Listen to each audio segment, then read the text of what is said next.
Hey folks, Dr. Mike here for Renaissance Periodization, and I have a formula for you to be able to know when it is time to change out old exercises that are stale and no longer working for you that great and switch over to new ones that could rocket, albeit at a very small trajectory, your muscle growth and even strength increases. So here we go. In muscle growth training, we now know from direct scientific examination that doing a new exercise every time you come to the gym, every week for Monday chest, you do different chest exercises, we know that does not bring optimum results. At the same time, we know that if you do the same exercises over and over and over, we can't expect the best gains. Variation is still a powerful weapon.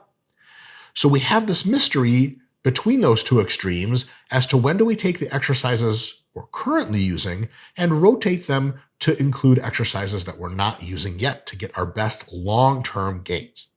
Now, the technical answer is whenever the stimulus to fatigue ratio of the exercise you're using is significantly below the stimulus to fatigue ratio of alternative exercises you could be using instead. Like you're doing bicep curls with a barbell, and you know for a fact that if you switch to dumbbells, the whole shit would feel better and you'd make better progress. That's definitely the case. But that is a little bit too general. We can do better. We can do a specific formula, a list of checklist items that when we work through it, kind of like a little worksheet, you guys thought you graduated school, bullshit, you're back, that we can be very sure we're doing the right thing. Here we go. 3 insights to take in and integrate into this decision. First insight. If the pumps that you're getting for any given number of sets from that exercise are significantly lower than at least one alternative exercise you could be doing. You're doing barbell curls and the pumps just, they're not the same. You try a set of dumbbell curls and you're like, holy shit. If the tension you feel in the target muscle is notably lower, if the burn at higher reps that you get is notably lower, if the local fatigue of the exercise, like you do a bunch of wrist curls and you're like, holy fuck, my forearms are useless, versus if you do in the old exercise you used to, you do a bunch of forearms and you're like, I don't know, something happened, I think, not a whole lot. The perturbation, if you train forearms and you can't grab your toothbrush, that's a good sign. If you train forearms and you're like, I feel like I haven't even trained the shits, not a good sign. If the disruption of the exercise is notably lower than alternative, for example, it takes you 5 sets of barbell curls to get remotely sore, but after 2 sets of dumbbell curls, you're like sore for 4 days. If that's the case, that is one of the checklist items to tell you it might be time to switch exercises. In other words, the proxies for stimulus of muscle growth are just really not cutting it anymore compared to at least one and maybe more alternatives. If you're doing barbell bench press and someone's like, hey, what other exercises in the gym could give you a better stimulus for your pecs? You're like, 1, 2, 3, every single one. It begs the question as to why the hell you're doing barbell bench press. That might not be enough for you to change though. So here's another consideration. Point number 2. If you are experiencing significantly more fatigue than usual from this exercise, for example, its axial fatigue is really high. You used to squat, everything was fine. Now you load a barbell onto your back and your spine feels like it's crunching. You feel super weak. You feel like you have no stability or power in your legs. That is axial fatigue. No good. The systemic fatigue is really high. You used to do squats and it was like, oh, this is great. I'm tired, but just in my legs. Now you do squats and it drains your entire soul from your body. You used to do squats and then leg curls after were a breeze. Now you're doing squats and leg curls after. You're like, oh my God, I felt like I gave everything to squats. I have nothing left to give. Rather, it's wearing on your joints and connective tissues, this exercise that you're doing now, and it's getting notably worse and worse roughly every week, and it's doing this big thing. It is significantly impairing your confidence in continued overload application. Here's what I mean by that. You're using a chest press machine and it starts to bother your elbows. A few weeks later, you're still making gains, but your elbows really hurt. You see you're using 200 pounds this week for sets of roughly 10. Next week, your training partner's like, what do you want, 205, right? And instead of being like, yep, fucking load it up, let's hit a PR, you're like, Oh, fuck, 2.5. Yeah, that's what my notebook says. But my elbows, I don't know. Not the attitude you want to have in the gym. You are in the gym to do very few things, and progress in load and or reps is absolutely one of the core ones. And if the exercise is bothering your joints so much that you're looking at it and being like, is this the day that my elbows fall off of my body? Maybe I'll just stick to 200. I'm going to go down to 190 and see if my joints feel better. That's regress, not progress. You're going backwards. Outside of some special circumstances, that's not sharp. So if that's something you're experiencing, it's time to consider trading out the exercise. But hold on, we got one more thing. If your repetition strength on exercise is still increasing, man, it's hard to pull away. It's like having a girlfriend that's shit for the rest of your life, but the sex is so fucking good. And she hits you up and she's like, what are you doing tonight? You're like, I should be breaking up with you. LOL, hi boo-boo.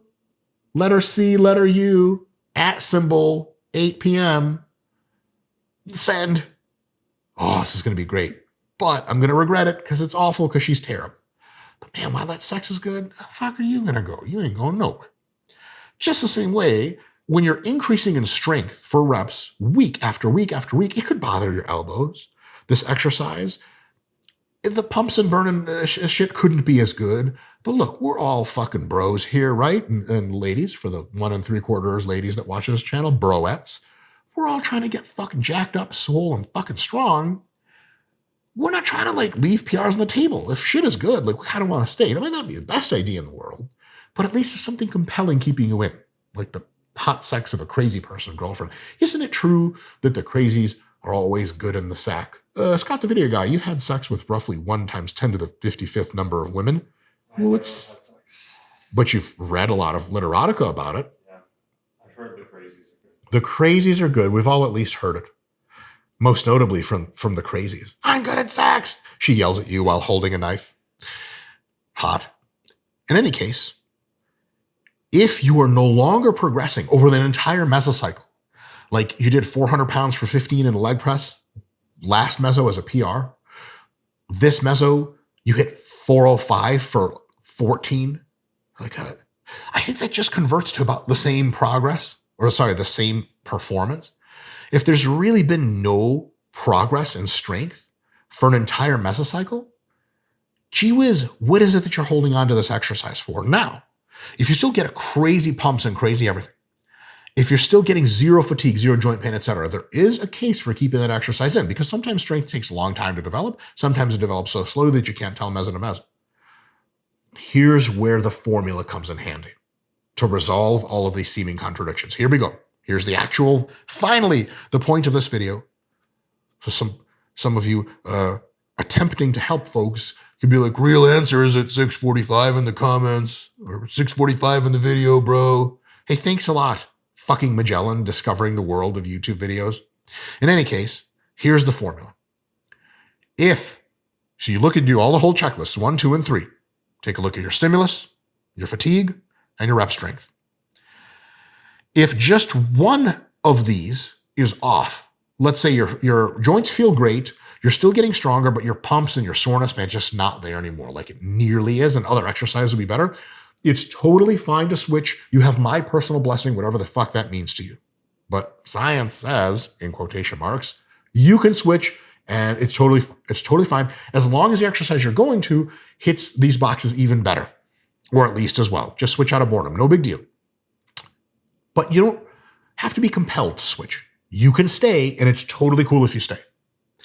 If 2 of these are checkmarked, like the pumps and stuff suck, your joints hurt, but you're still making rep gains, so 2 out of 3, this is a very good reason, in most cases, to switch to another exercise. 2 out of 3 is like, we should really get going.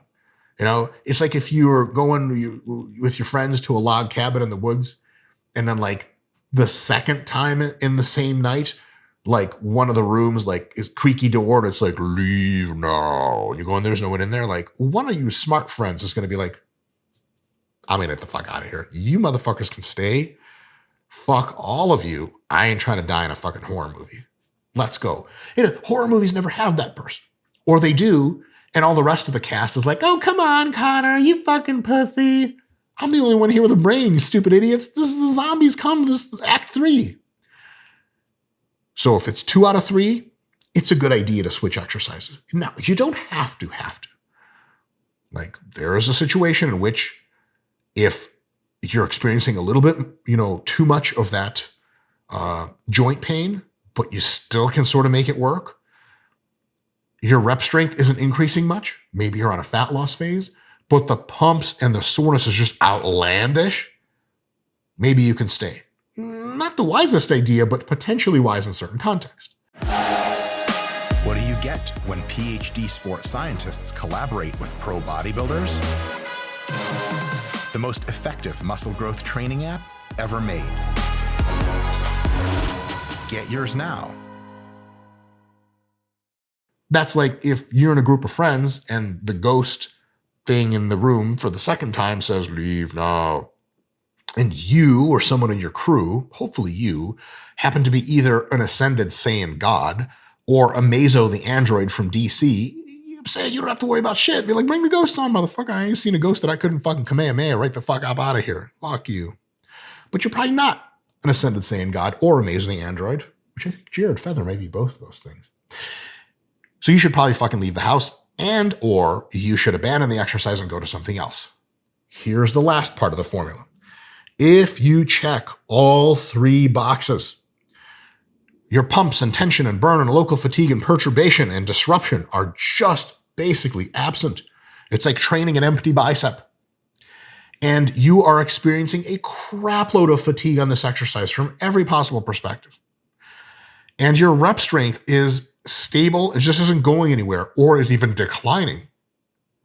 It is a highly good idea for you to switch exercises. It is almost a no-brainer at that point. And to close up the haunted house analogy, that's like a zombie literally comes out and fucking like rips one of your friend's arms off. And you manage to run away and barricade the door. And your friend's like, blood. He's like, you're like, somebody tied off. And you're like, you guys, we got to get out of here. And one of your friends like, no, man, we got to stay. We got to find out what the mystery is. Be like, dude, are you out of your fucking mind? Fuck you, you stay. The one-armed guy, I'm sorry, man. This is the way shit works in real life is like, you're combat ineffective. And you got to stay too. I'm kidding. We always bring our boys home.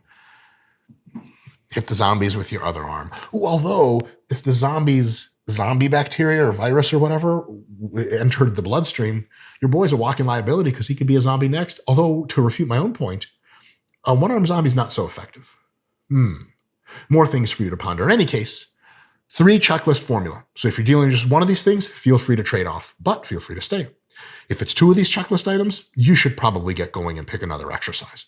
But for compelling reasons under special circumstances, you can stay. And if it's all 3, who raised you to say that you should still be doing the same exercise? Give that some thought. Next time your friends hit you up and say, hey, do you want to go to a haunted house in the middle of the woods? Say yes, it'll be fun. See you guys next time.